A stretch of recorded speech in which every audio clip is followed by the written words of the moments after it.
Okay, so this is day 96 of being housed. It is, November the 18th, Wednesday, November the 18th.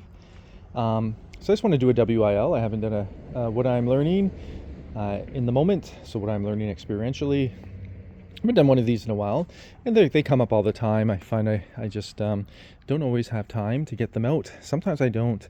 Kind of like being around a bunch of butterflies and having a butterfly net. I can see the butterflies, I don't always capture them. But anyhow, so I realized that with this, I have a new bank account. I got charged, I think it was like $55 for service fees. And I think with my old bank account, I don't think I ever got charged. I think I might have had unlimited debit uses or,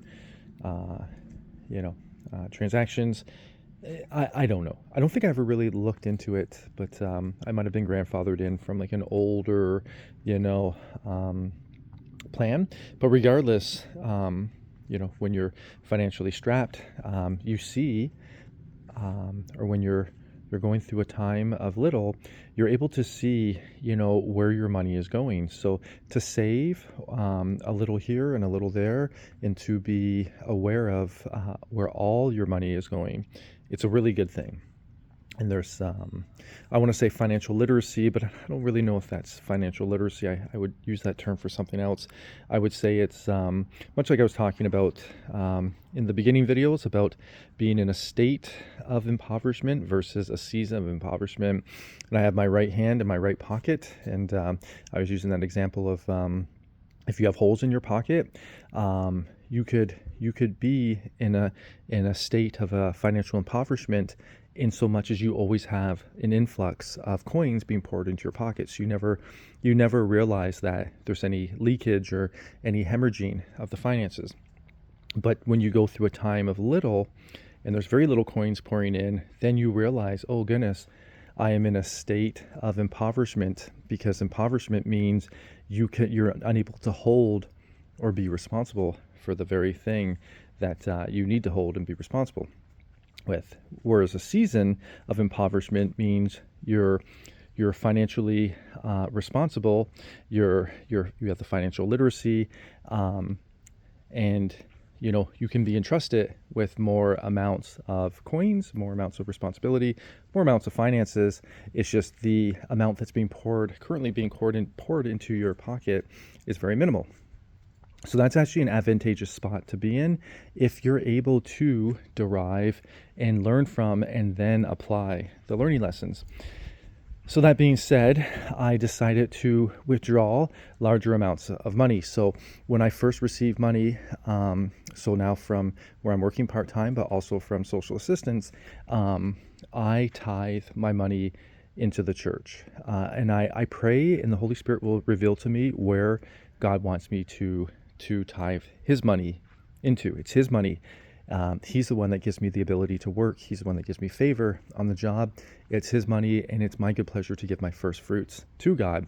And it's not just the gross pay as opposed to the net pay, but it's also above and beyond. It's all his. Virtually, he can ask for every single coin, every little bit of money, every little bit of anything I have, and I'll joyfully give it to him because it's all his.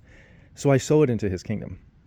So then I thought, well, how about when I'm pulling that money out, because I don't know if there's X amount of withdrawals that I'm permitted before they start charging me. And so these are things that I should write down, and I will write down, and I'll look into, so I have that understanding and that knowledge. So that might be more in alignment with financial literacy. I would say it's more like financial understanding, but but in the interim, with what I currently know, I thought it would be wise to, pull out enough money so I have money for like 1, 2, 3, 4 weeks, a month's worth of groceries, my tithes for to God, and then also if I have like any extra or say miscellaneous money, then I'll put that in my pocket. So I withdraw that as well.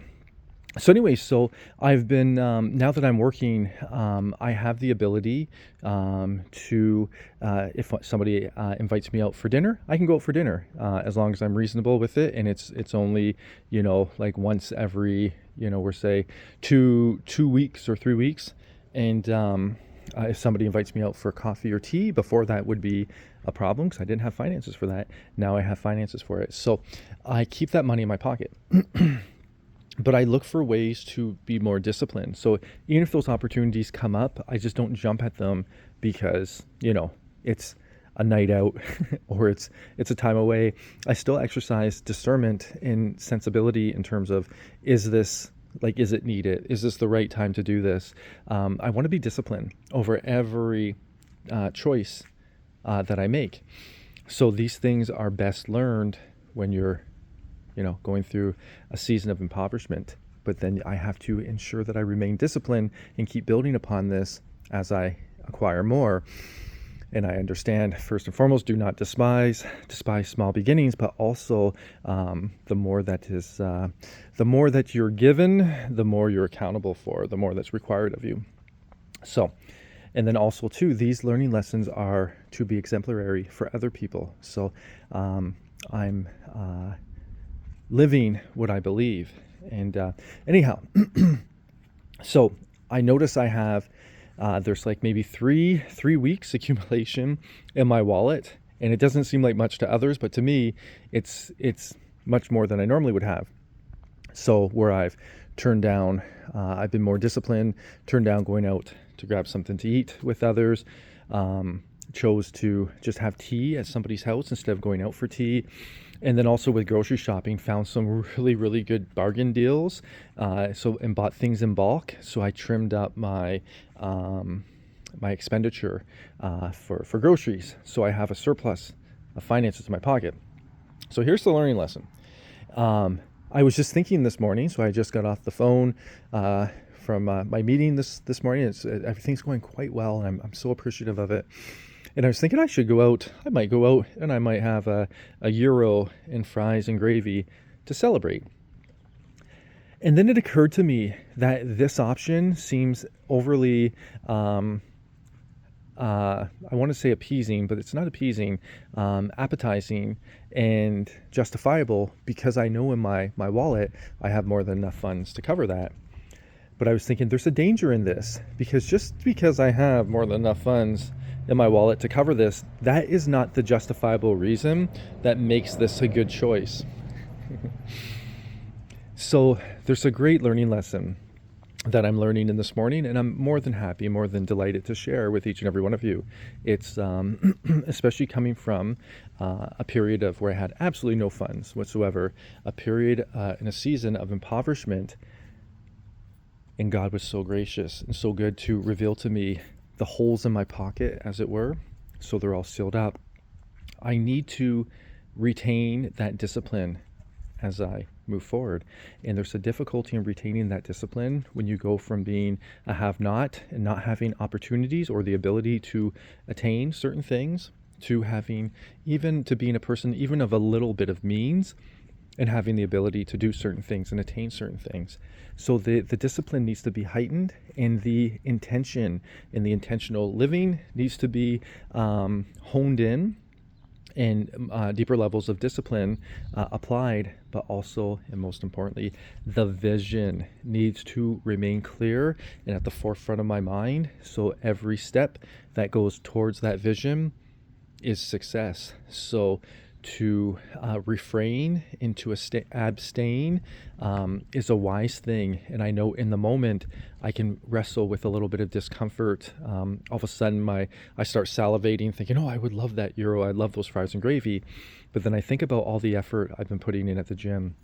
I think about how I've been eating clean, and my weight is dropping substantially. It's been wonderful. I think about the like good energy that I have, meaning the food that I'm eating might not be the most delicious, but the results are quite wonderful. Like extra energy. I feel very healthy. We're going through a cold and flu season, and I seem to not be impacted by it.